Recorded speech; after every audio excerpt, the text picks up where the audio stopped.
కొంతమంది వైసీపీ నేతలు కావాలని మాఫింగ్ చేసి ఇలా చేశారని రోజా మాట్లాడుతుంది.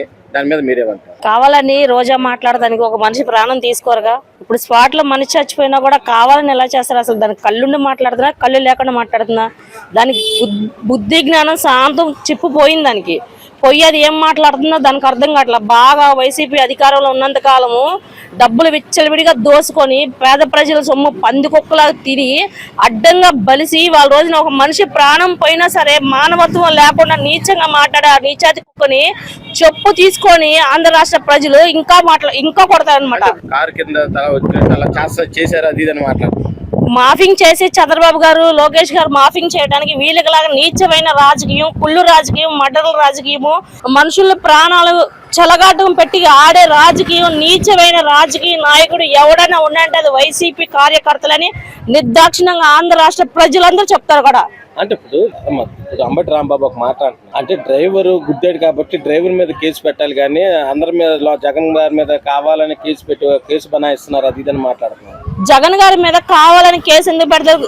ఇప్పుడు ఒక కేసులో 4-5 ఉన్నప్పుడు 4 ఇరికిస్తారు, ఒక్కనే పెట్టారుగా. ఇప్పుడు ఒకడు దొంగతనం చేస్తారు, వాటితో పాటు 4 వెళ్ళినప్పుడు 4 పెడుతున్నారు. ఒక్కనే ఎందుకు? మరి ఒక్కనే పెట్టచ్చు కదా, పొడిచిన ఒక్కనే పెట్టాలి కదా. ఆ 4 ఎందుకు అరెస్ట్ చేస్తున్నారు? 4 ముద్దాయిలు కాబట్టి 4 అరెస్ట్ చేస్తారు, ఒక్కడిని ఎందుకు అరెస్ట్ చేస్తారు? అట్టగా ఎవరు చేయరు కూడా. ఇప్పుడు గౌరవమైన ఒక సీఎం గారు కాబట్టి ఆయన 5 సంవత్సరాలు రాష్ట్రాన్ని ఏలారు కాబట్టి ఆయనకి అది న్యాయమేమో కనుక్కోమనండి.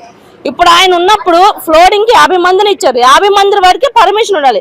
అక్కడ వేలాది మంది జనాభా వచ్చి జనాల ప్రాణాలతో చెలగాట వాడేటప్పుడు పోలీసు రక్షణ తీసుకోవాలి, అక్కడ బందోబస్తు అయినా పెట్టుకోవాలి. అదేమీ లేకోకుండా మీరు ఫ్లోరింగ్ మీద జనాలు వదిలేసి జనాల్ని విచ్చలవిడిగా చంపుకుంటా పోతాము, గొడ్డలతో నరుక్కుంటా పోతాము, మేము దాచుకుంటాం అని ఇంతకాలం చేసిన అరాచకం చాలు. నారా చంద్రబాబు గారి జోలి ఎవరైనా వస్తే, మళ్ళీ అన్న లోకేష్ గారి జోలి వస్తే మటుకి ఎవరిని కూడా వదిలేది లేదు. మాఫింగ్ చేయడం దీంట్లో ఏమి లేదు. అక్కడ ఫ్లోరింగ్ ఎక్కువడం వల్ల మనిషి కారు కింద పడి మృతి చెందాడు. అది కళ్ళు తెలుసుకొని చూడమను. వైసీపీ కార్యకర్తలు ఎవరైతే ఉన్నాడో పెద్ద పెద్ద నాయకులు అని చెప్పుకునే వాళ్ళు అటువంటి దారుణాలు జరగకుండా జనాల ప్రాణాలతో చలగాటం ఆడుకోకుండా జాగ్రత్తగా బతకాలి.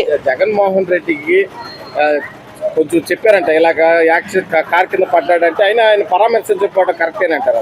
అసలు ఆయన ఎవరిని పరామర్శించాడండి? ఎక్కడ చావుకి వెళ్ళినా ముఖంలో స్మైల్ ఒకటి ఇస్తాడు. ఎక్కడైనా చూడండి, సొంత బాబాయ్ చచ్చిపోతేనే అవుతాడు. ఎక్కడ మొన్న మన దేశం కోసం ఒక మనిషి ప్రాణం వదిలేస్తే ఆ ప్రాణాల కాడికి వెళ్ళి కూడా నవ్వుతున్నాడు.